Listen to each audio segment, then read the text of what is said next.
다음 소식 강재묵 기자가 준비했죠. 네, 마지막 아이템 제가 준비했습니다. 이 매몰 사고 일주일째 생사 확인 아직입니다. 이 이태원 대규모 참사로 이제 그다지 또 주목을 받지 못하고 있는 다소 안타까운 소식으로 준비해봤습니다. 네. 하지만 이 역시도 절대 지나쳐서는 안 될 이 봉화 광산 그렇죠. 매몰 사고 소식입니다. 이 지난달 26일인데요. 이 오후 6시쯤으로 이 경북 봉화군에 있는 아연광산 수직갱도에서 이 토사가 쏟아지면서 갱도가 매몰되는 사고가 발생했습니다. 네. 이 50대 노동자와 60대 노동자 총 2명이 고립돼 있고요. 이 광부 2명의 생사가 여전히 확인되지 않고 있는 상황입니다. 이 지하 190m 지점에서 작업하던 중 토사가 매몰된 것으로 파악되고 있고요. 이 당시 갱도 내부로 레일을 설치하는 작업이 진행 중이었는데 총 7명의 광부가 작업을 진행하고 있었습니다. 네. 다만 이 가운데 2명은 30m 지점에서 이제 작업을 하고 있었던 이유로 이상 징후를 직접 느끼고 먼저 네. 탈출할 수 있었고요. 또 다른 3명 역시 중간 지점에 있었지만 역시 갱도에 갇혀 있다가 업체 자체 구조로 빠져나온 바 있습니다. 네. 다만 이 나머지 2명이 일주일이 지났는데도 여전히 이제 생사 확인도 안 될 정도로 이제 구조 작업이 어려움을 겪고 있는 그런 사고입니다.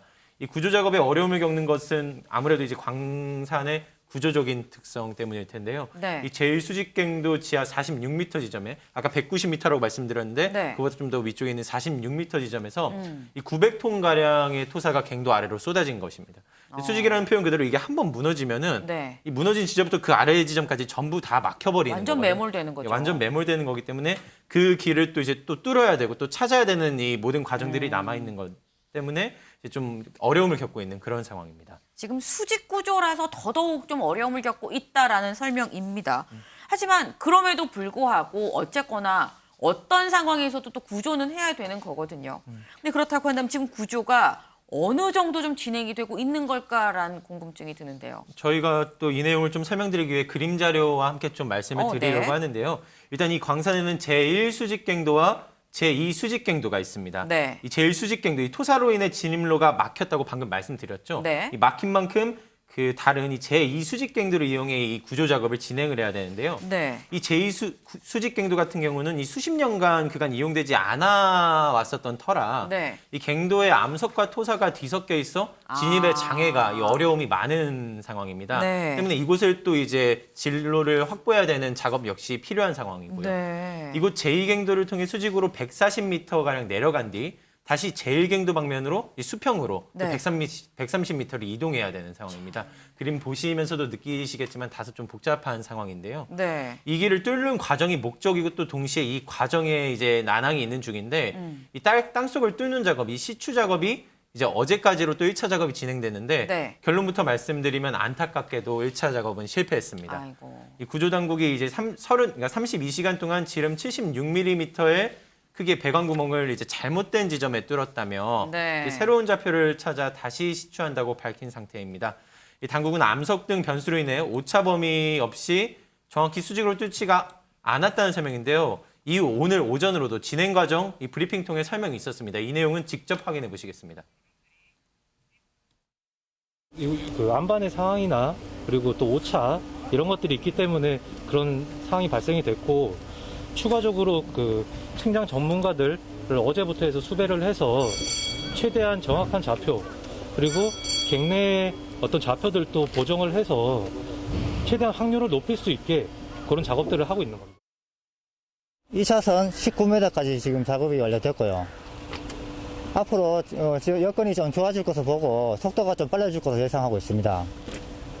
그리고 시추권은 현재 한 대가 지금 작업하고 있는데 98mm는 144m까지 진행됐습니다. 원래 산자부에서 2대를 더 추가로 하기로 했는데 현재 3대 추가하는 걸로 지금 됐고요. 그 중에 한 대는 현재 와 있어 가지고 위치를 잡고 있습니다. 그리고 오후에 또 2대가 더 도착할 예정입니다. 네, 지금 오늘로서 딱 일주일째입니다. 근데 일주일째 지금 2명이 여지껏 생사 확인조차 되지 않고 있는데 근데 그렇다고 한다면 강재묵 기자, 이 두 사람 생존해 있을 가능성을 얼마나 볼 수 있을까요? 지금 이 그걸 확인하기 위한 이 생존 여부를 확인하기 위한 시추 작업이라고 할 수 있는데요. 네. 아까 말씀드린 것처럼 76mm라든지 이런 공간은 네. 구조 작업을 위한 공간이라기보다는 이 배관을 이제 투입시켜 가지고 네. 배관을 통해서 이제 신호를 받는 작업 아. 혹은 이제 물이나 식품 그리고 또 네. 통신을 할 수 있는 전자 장치들을 조치를 내려보내. 취하기 위해서 내려보내는 건데 그 부분에서부터 지금 어려움을 겪고 있기 때문에 안타깝게도 아직 생사 확인 여부도 명확하게는 확인이 안 되고 있는 그 부분에서도 애를 먹고 있는 상황입니다. 그렇다고 한다면 우리보다도 이 가족들은 실종 가족들은 얼마나 좀 애가 탈까 싶습니다. 네, 그렇습니다. 이 매몰된 작업자들의 가족들은 이 골든 타임이 지나고 있는 것 아니냐 울분을 네. 토하기도 했는데요. 이 내용은 직접 목소리로 들어보시겠습니다. 이번에 하겠죠. 어느 정도 하나는 나오겠죠. 나오는데 날짜가 언제입니까? 사람 죽어서 나옵니다. 나올지 안 나올지 모릅니다. 우리가 어떻겠습니까? 좀 믿게 해주세요. 우리가 좀 믿게 해주세요. 저희가 바라는 네, 우리가 좀 믿을 수 있게 좀 제대로 좀 작업을 해달라라는 이 실종자 가족의 얘기였습니다. 이 한마디 한마디가 참 폐부를 찌른다라는 생각이 듭니다.